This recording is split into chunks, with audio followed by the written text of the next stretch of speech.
Hi friends, and welcome back to my channel. If you are new here, my name is Wendy, and today I'm going to go over all of the books that I read in November.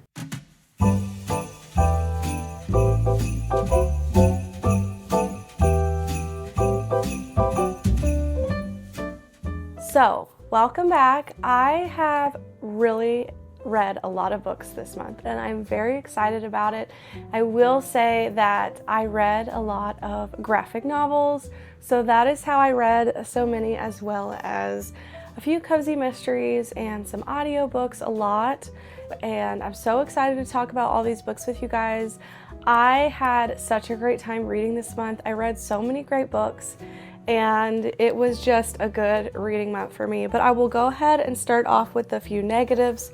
To get them out of the way, I had two DNFs, and that would be Drizzled with Death by Jessie Crockett, and that is because I literally did not care about this book. Like, we were reading this as a buddy read with Hannah's Comfy Cozy Book Club, and almost none of us liked it. I quit around 80-ish pages. I just did not care about the characters.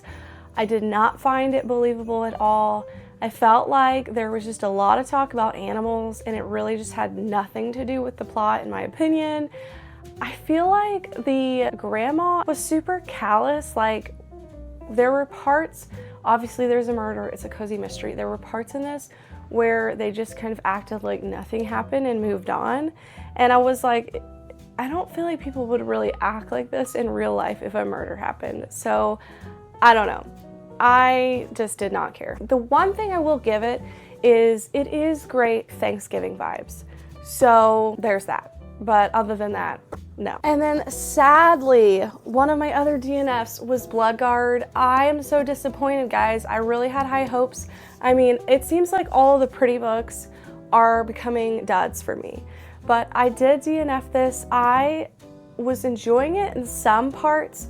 I got to 50% of this and I just felt like there was not enough happening for this being a gladiator fantasy. I'm not really sure how this can be a gladiator fantasy and there isn't a lot of action. Like, yes, there's a few fights in the arenas, but the majority of what's going on in this book is them talking. And even the romance, the chemistry was not there. Like, the two characters that you're supposed to be rooting for, I did not feel it. I did not feel their chemistry whatsoever. And so if a fantasy is a slow burn, I am fine with that. I mostly love those types of things. But if it's a slow burn and I don't care about the characters or it's not believable, then I'm gonna get bored pretty quickly and not want to continue. I just don't think that the writing in this was gripping me. And so I just didn't care. Okay, so those are my DNFs for the month. I'm just gonna go in order. I have my iPad here. I decided, because typically I will write all these down because I will forget. Like, books that I've read like at the beginning of the month, I can't remember. So I do typically write it down. I decided to just have my iPad out here so that I can just have this as my reference. So the first book that I read was Batter Royal, and this is a graphic novel, and it is a cooking competition style graphic novel, and I read this during Hannah's Comfy Cozy Thanksgiving readathon, and so all of the books were food themed, and so you will see quite a bit of those here. And I gave this one 4 stars. I thought it was super cute, and the only reason I didn't give it 5 stars is because there is a lady in there who is leading the competition, and I feel like she was a bit out there.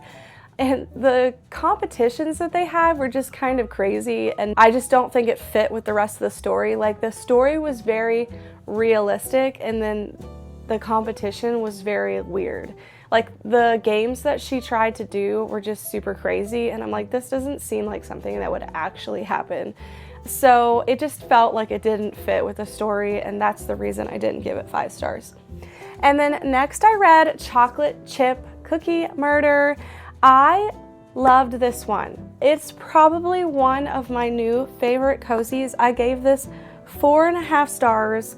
This is following Hannah, and it's during their bakery. They have that's called the Cookie Jar. It takes place in Lake Eden, And what I loved about this was there was a second person who was always helping her kind of sleuth. I think it was her sister.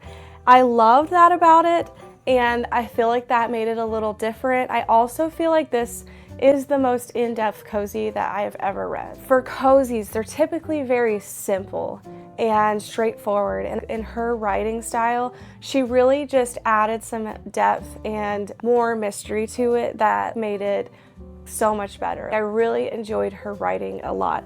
So my review says I would have actually given it 5 stars had it wrapped up a little sooner, and that is the only complaint I have. That's saying a lot for me because cozies don't normally get ratings this high for me, and there are triggers for abuse. So my only complaint would just be that it's too long. Then next I read Mile High, which is the first book in the Windy City series. I'll go ahead and read what I said about this one. I was really enjoying this until about halfway. It's too long. I love long books a lot of times if there's stuff happening and there's a need for it, but this book could have been wrapped up in 300 pages or less. It was around that point I just started losing interest. I've read romance books this long before and stayed engaged the whole time, but there just isn't enough happening for it to be that long. Some parts were also very cringy. However, all that to say, I did enjoy the overall story, and mainly read this because I wanted to be able to get to the rest of the series, which I know many love and say are better. The story wasn't as bad as many people say it is, but in my opinion, yes, he is a jerk, but for the most of the story, he isn't. And the triggers include fat shaming, anxiety, panic attacks, parental abandonment, poor body image, and then it contains several open door scenes and language. And I will just say the spice in this is super cringe. That is another reason my rating was taken down quite a bit. But I don't think this guy in this book is as bad as everyone painted him out to be. He does start out as a jerk, but there's a lot of backstory to it. And if you follow along with the story, you obviously will realize he's not as he appears to be, which in typically enemies to lovers, that's the case. There's usually something going on underneath where there's an explanation for how they got to be who they are. Not excusing it, but it does explain it more, and usually they start to kind of change their ways. As he did in this book, he began to really become softer and kinder, and so I think that if you stick with the story, you're going to realize he's not as bad as he seems. However, I do think the story is entirely too long. There's about 200 pages that should have been cut out. And I do think that the spy scenes were just unnecessary. There was just a lot of cringe moments. So I gave it 3 stars. The next book that I read was I'll Be Home for Mischief. This is book 5 in the Christmas Tree Farm Mystery series. This is actually the first book that I read in this series, and I had it as an ARC, and I loved this one. I gave this 4 stars. This is the same author as the Brie Baker Live and Let Chive series, and so I am not surprised at all that I adored this writing. It's perfect for Christmas. She has a whole Christmas mystery series, obviously, with this one, and I'm definitely going to go back and read the first one this month. It is just perfect for this time of year. It has Christmas themed things in the town. The town is named after a Christmas name. The cat's name is Cindy Lou Who. I just literally think this is probably like my favorite cozy mystery author. She has several pen names and you can look it up. She has like a website where she has several different pen names. I believe she also writes the Apple Cider Mystery Shop. If I can remember, I'll put it here. So anyway, I am definitely going to be reading more from her. The audio was fantastic. It was a great time. The next one was also a graphic novel. I read this for the Comfy Cozy Readathon. I gave this 5 stars and it was Measuring Up. This one is more of a younger aged graphic novel, but it was super sweet. It had such a great message. Again, another cooking competition style of book, but I absolutely loved it. I think the message was so incredibly moving and sweet, and I do highly recommend it. So without further ado, I will get into the next read, which was Quicksilver. And if you don't know by now, which I would be very shocked if you follow me on social media at all, I adored this one so very much. I do not have it with me currently because I'm lending it out to my friend, but I gave this book 6 stars. And I do not give that out very often, but there is once in a while where I love a book so much beginning to end and I can't put it down, and I just feel like sometimes those 5 stars are just not enough. And so I will give out a special 6-star rating, and this one definitely deserved it. It is one of my favorite books of the year, and I will recommend this to literally everyone to read. So this follows Saris, and she is growing up in poverty and a town where there is just a lot of turmoil, a lot of violence, a lot of starving. They are put on a water restriction where they barely get any water a day, and so she is just living in poverty. So she ends up stealing something and then getting the attention of the higher ups, and I forget exactly what they're called, but the queen sends her minions to come basically retrieve what was stolen. And she ends up getting into more trouble and being taken back to the queen's palace. And from there, she ends up going somewhere else into another realm where there are vampires and there are fae and different types of species in this. There are sprites. I loved this one. I felt like this one was so unique as far as romanticy goes. A lot of them can be very similar. A lot of them can be like, oh, this person was a surprise royal or whatever. Like, I feel like that storyline is really outdone. But what made this so different, not following along that type of storyline, she is an alchemist, which I just think is so cool. Like, I can't believe that I have not read any kind of stories where they are doing different powers and stuff. Most stories that I've read in fantasy, the powers are very similar. So like her being an alchemist, I feel like was the coolest part of this story. It was so different, and her magical abilities and the magic system was done so well. This is her first fantasy book that she has written, and I guarantee it's not going to be her last. I think she did an outstanding job. I think that the end, I couldn't predict anything that was going to happen at all. I really thought when I started this book it was going to be very predictable, and I was wrong. There were some things I predicted, but there was quite a lot that I just didn't know was going to happen. Some in-depth stuff that really got crazy at the end. I loved this. Were there some similarities to some other books? Bits and pieces, yes, but honestly, for the most part, I think she did a great job making this book unique, and I will highly recommend this to anyone. I will say the triggers are violence, language, starvation, abuse, etc., and off-screen mentions of SA and some open door scenes, quite a few of those open door scenes. So go into it knowing those.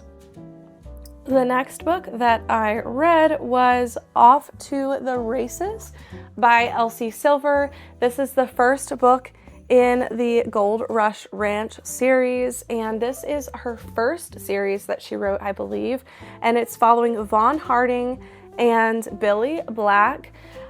I gotta be honest, guys, I'm not so far an Quicksilver fan. I'm sorry, please don't come at me.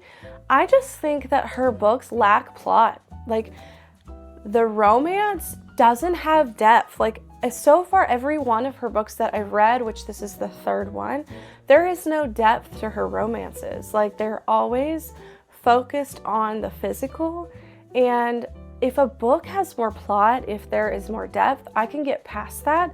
But this is just becoming a theme with her. I still do want to read the next one in the series because it follows along with the daughter who is from the Chestnut Spring series, and I want to see how she got to be where she is. And then I probably will try her new series because I've heard people say that's her best one. And if I don't like those two, I'm gonna be done because I was very disappointed with this. I did give it 3 stars. I do love the elements of the horse racing, but there was not enough of it in my opinion, and so I did give it 3 stars. I'm hoping it's going to get better. I do know this was one of her first books, so here's hoping, but so far I'm not an Elsie Silver fan yet. After that, I read Love Walked Among Us by Paul Miller. I also gave this one 3 stars. This was good, but I listened primarily on audio, and the audio I do not recommend.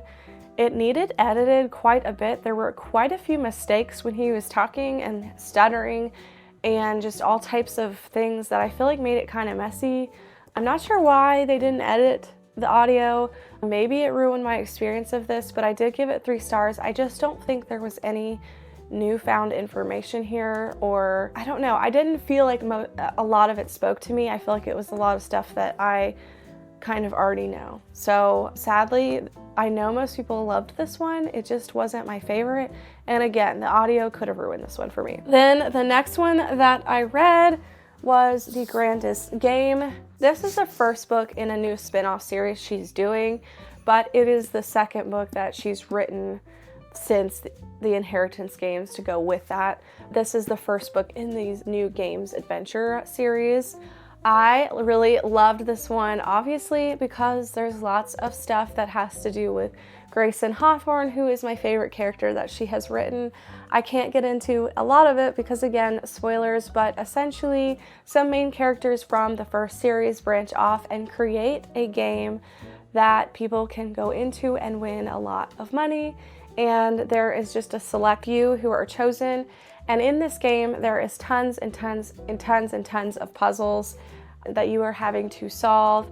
And so this is starting in the second year of that game.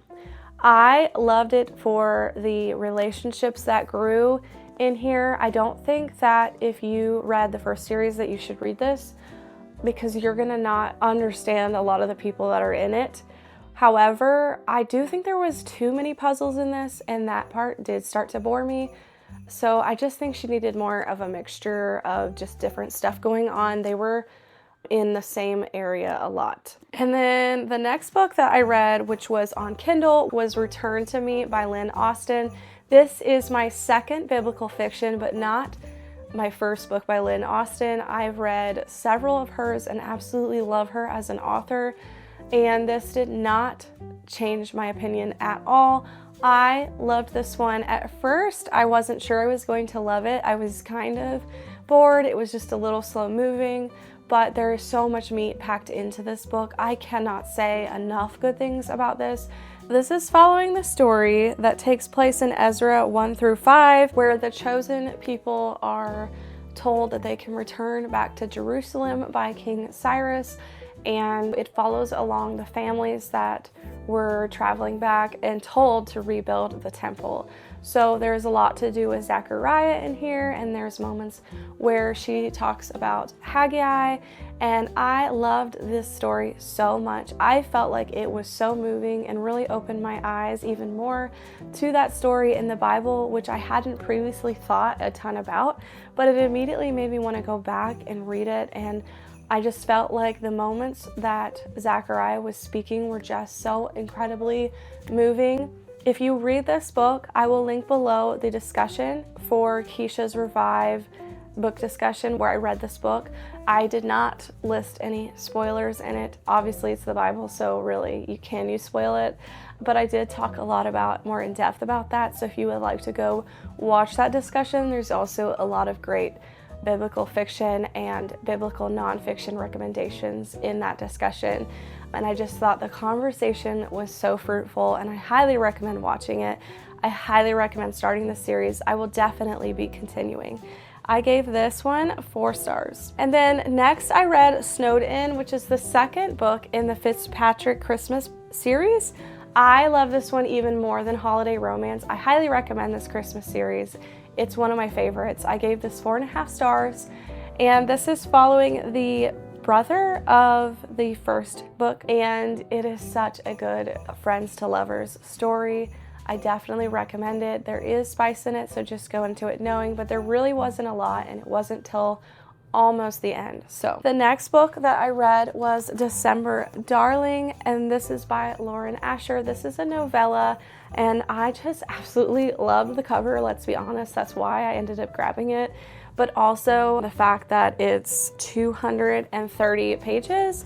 Also inside, it's so cute. Like the pictures that she put in here are just adorable. So I adored this. I highly recommend this. My only complaint is I just don't care that much about Legos, and there's a lot of talk about that in this book where they go on a date and they're like making Legos, which I just thought was kind of strange. But other than that, I really enjoyed this, and I absolutely love how short it is. I wish all Christmas books were this short. I gave it 3.5 stars. I think that there was a lot of depth towards the end, and so I do think she did a really great job. I do think a lot of people are really going to enjoy this one, especially if you really are into Legos, but unfortunately that kind of took me out of the story a little bit because I just don't connect with that. The next book I read was Rock, Paper, Scissors. Again, guys, this is one that I think personally is overhyped. I feel like that may have affected my enjoyment of this because I went into it with really high expectations. So many people have talked this book up to me, and I just didn't think it was that great. I gave it 3 stars. I think it was very atmospheric for sure. The vibes, the winter vibes, perfect time of year to read this book, but I do not think that this book was that engaging. I think that it was slow. I think it was boring, and I was just not impressed. So do with that what you will. This follows a couple who goes on a trip as a last chance to save their marriage, and they end up staying in a church that's made over as like a place to stay. Some strange things starts happening. It follows their backstory as well, so you're kind of trying to figure out what's going on. I did think the twist was pretty good, but other than that, I wasn't impressed.